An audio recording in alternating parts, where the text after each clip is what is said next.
Well, I think it's going to be kind of hard to talk about this movie without spoilers. Hey everybody, welcome back to the Movie Couple channel. I'm Wendy and I am here ready to give you my non-spoiler review for Rogue One. Well, I think it's going to be kind of hard to talk about this movie without spoilers. So, first of all, I want to say that I was very fortunate enough to get to go to the world premiere for Rogue One. Never in my life did I ever dream that I would even get invited to go to a premiere, nonetheless a Star Wars premiere. So when I got my invitation, I was like, are you kidding me? Of course, yes. Anything I had going on, I would have dropped it. Sorry, I would have gone to the premiere, and it was amazing being on the red carpet, seeing all the actors there, and of course, seeing the film. So my mind was already blown, and then I met one of my favorite actors, Nathan Fillion. Speechless. Enough talk about the premiere. So let's go ahead and go down with the review. So Rogue One starts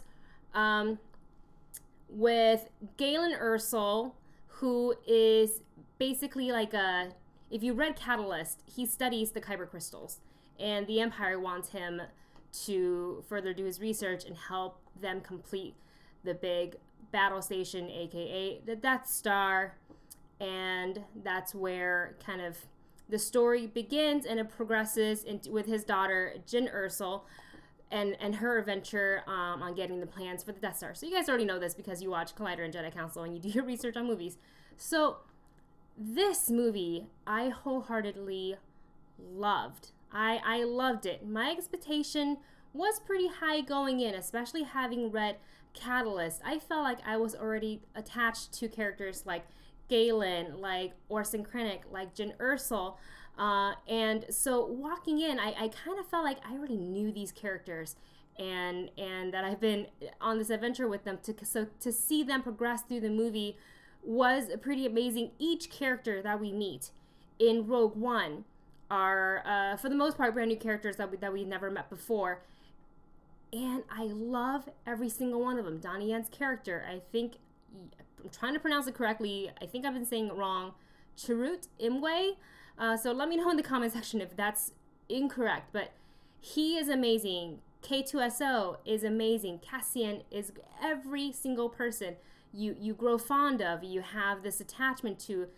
You cheer them on going on this mission, to get the plan for the Death Star. Some of my favorite parts of the movie was seeing basically the Rogue One team come together, and they kind of build this great relationship with each other, and because they all have the same agenda, which was to get the plan for the Death Star. But to see the relationship between Jyn and Cassian, and Jyn and K2SO, and Orson Krennic and Galen, it's just fascinating. Like it really pulls you in. I never once was ever bored in this movie. Everybody wants to know, Vader's in this movie.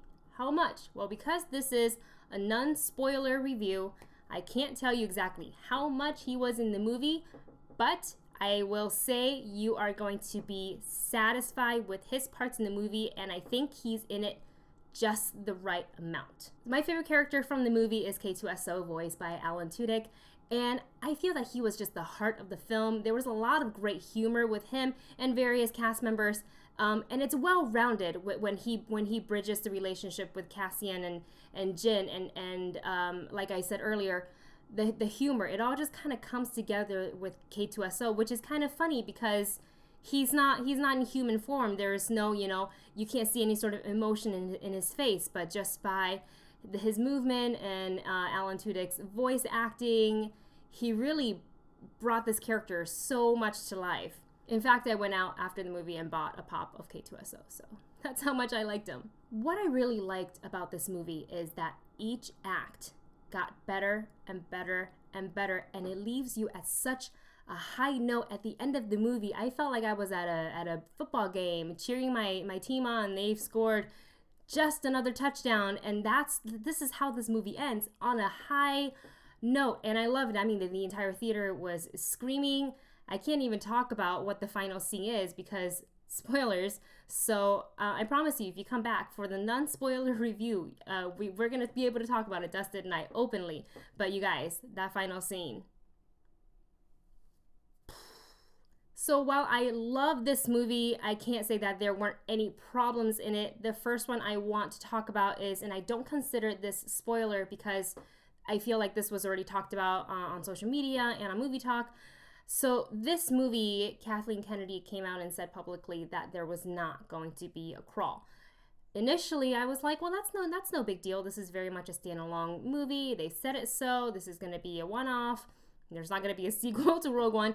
So, and she said that too. There's not going to be a sequel. I mean, if you're looking for a sequel to Rogue One, it's A New Hope. So I initially felt that a crawl wasn't needed.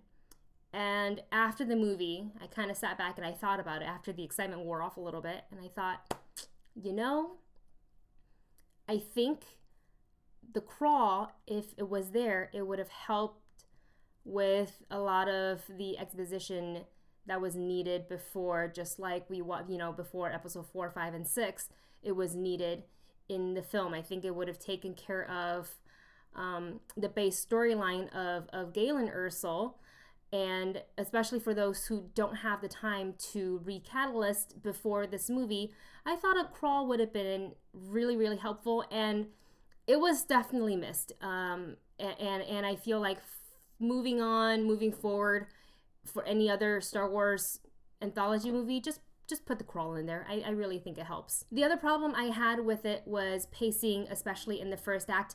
There were a couple of scenes, the way they cut it and edit put together, it was just a little bit jarring and it pulled me out of it just a little bit. Luckily, it was in the beginning and I really feel like I'm nitpicking here. So that's like my only complaint, but the pacing problem goes away as the movie progressed. And like I said, the movie kind of goes like this and ends on a high note.